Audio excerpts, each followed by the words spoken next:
ವಿದ್ಯಾರ್ಥಿನಿಯರಿಗೆ ಲೈಂಗಿಕ ಕಿರುಕುಳ ಆರೋಪದ ಹಿನ್ನೆಲೆಯಲ್ಲಿ ಶಿಕ್ಷಕನಿಗೆ ಚಪ್ಪಲಿ ಹಾರ ಹಾಕಿ ಮೆರವಣಿಗೆ ಮಾಡಿದ ಪ್ರಕರಣ ಖಂಡಿಸಿ ನಾಳೆ ಗದಗ ಜಿಲ್ಲೆ ಸವಣೂರು ಬಂದ್ಗೆ ಕರೆ ಕೊಟ್ಟಿದ್ದಾರೆ.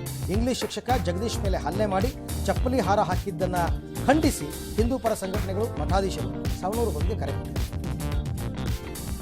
ಬೈಕ್ ಹಾಗೂ ಕಾರಿನ ನಡುವೆ ಡಿಕ್ಕಿಯಾಗಿ ಸ್ಥಳದಲ್ಲೇ ಬೈಕ್ ಸವಾರ ಅಪ್ರಾಪ್ತ ಬಾಲಕ ಸಾವಿಗೀಡಾಗಿರುವಂತಹ ಘಟನೆ ಮಂಡ್ಯ ಜಿಲ್ಲೆ ಮಳವಳ್ಳಿ ತಾಲೂಕಿನ ಬೆಳಕವಾಡಿಯಲ್ಲಿ ನಡೆದಿದೆ. 15 ವರ್ಷದ ಪ್ರಜ್ವಲ್ ಮೃತನಾಗಿರುವಂತಹ ಜಗಳ ಮಾಡಿಕೊಂಡು ಮನೆ ಬಿಟ್ಟು ತವರು ಮನೆಗೆ ಹೋಗಿದ್ದಂತಹ ಪತ್ನಿಯ ವಿರುದ್ಧವಾಗಿ ಮತ್ತು ಆಕೆಯ ಕುಟುಂಬಸ್ಥರ ವಿರುದ್ಧವಾಗಿ ಆಕ್ರೋಶಭರಿತನಾದಂತಹ ಪತಿ ಪೆಟ್ರೋಲ್ ಸುರಿದು ಹತ್ಯೆಗೆ ಯತ್ನಿಸಿದ್ದಾನೆ.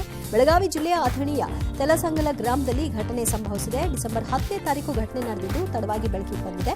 ಸದ್ಯ ಆರೋಪಿ ಭೀಮಾ ಭೋಸ್ಲೆಗಾಗಿ ಪೊಲೀಸರು ಹುಡುಕಾಡ್ತಿದ್ದಾರೆ. ಕಡಿಮೆ ದರಕ್ಕೆ ಬಂಗಾರದ ನಾಣ್ಯ ನೀಡುವುದಾಗಿ ನಂಬಿಸಿ ಮಂಡ್ಯದ ಮೂರ್ತಿ ಎಂಬುವರಿಗೆ ನಕಲಿ ಬಂಗಾರದ ಬಿಲ್ಲೆ ನೀಡಿ ವಂಚಿಸುವಂತಹ ಆರೋಪಿ ಮನೋಜ್ನನ್ನ ಪೊಲೀಸರು ಬಂಧನಕ್ಕೆ ಒಳಪಡಿಸಿದ್ದಾರೆ. ಕೊಪ್ಪಳ ತಾಲೂಕಿನ ಹಿರೇಹಳ್ಳದಲ್ಲಿ ಅಪಾರ ಪ್ರಮಾಣದ ಮರಳು ಲೂಟಿ ಪ್ರಕರಣ ಸಂಬಂಧ ಕೊಪ್ಪಳ ಗಣಿ ಇಲಾಖೆ ಹಿರಿಯ ಭೂವಿಜ್ಞಾನಿ ಪುಷ್ಪಲತಾ ಕವಲೂರು ವರ್ಗಾವಣೆಯಾಗಿದ್ದಾರೆ. ಆ ಜಾಗಕ್ಕೆ ಪ್ರಭಾರಿಯಾಗಿ ಚಿದಂಬರ ಅವರನ್ನು ನೇಮಕ ಮಾಡಲಾಗಿದೆ. ಹುಚ್ಚನಾಯಿ ಹಾವಳಿಯಿಂದ ಕಂಗೆಟ್ಟಿದ್ದ ಜನ ರಸ್ತೆಯಲ್ಲಿ ಅಟ್ಟಾಡಿಸಿಕೊಂಡು ಹೋಗಿ ಹುಚ್ಚನಾಯಿಯನ್ನ ಹೊಡೆದು ಸಾಯಿಸಿರುವ ಘಟನೆ ಚಿಕ್ಕಮಗಳೂರು ಜಿಲ್ಲೆಯ ಮೂಡಿಗೆರೆ ತಾಲೂಕಿನ ಕೊಟ್ಟಿಗೆಹಾರ ಗ್ರಾಮದಲ್ಲಿ ನಡೆದಿದೆ. ಒಟ್ಟು 5 ಮೇಲೆ ದಾಳಿಯನ್ನು ನಡೆಸಿದ್ದು ಈ ನಾಯಿ. ಆನೇಕಲ್ ಬಳಿ ಕಾಡಾನೆಗಳು ಹೊಲಕ್ಕೆ ನುಗ್ಗಿ ದಾಂಧಲೆ ನಡೆಸಿದರೆ ಉತ್ತರ ಕನ್ನಡದ ರಾಜ್ಯ ಹೆದ್ದಾರಿಯಲ್ಲಿ ಆನೆ ಠಿಕಾಣಿ ಹೂಡಿ ವಾಹನ ಸವಾರರಿಗೆ ಕಿರಿಕಿರಿ ಉಂಟು ಮಾಡಿದೆ. ಮತ್ತೊಂದು ಕಡೆ ಕಾಳಗದಲ್ಲಿ ದಂತ ಕಳೆದುಕೊಂಡಿದ್ದ ಮಂಕಾಗಿದ್ದ ಕಾಡಾನೆ ಭೀಮ ಹಾಸನ ಜಿಲ್ಲೆ ಬೇಲೂರಿನ ವಾಟೆಹಳ್ಳಿ ಬಳಿ ಮತ್ತೆ ಕಾಣಿಸಿಕೊಂಡಿದೆ.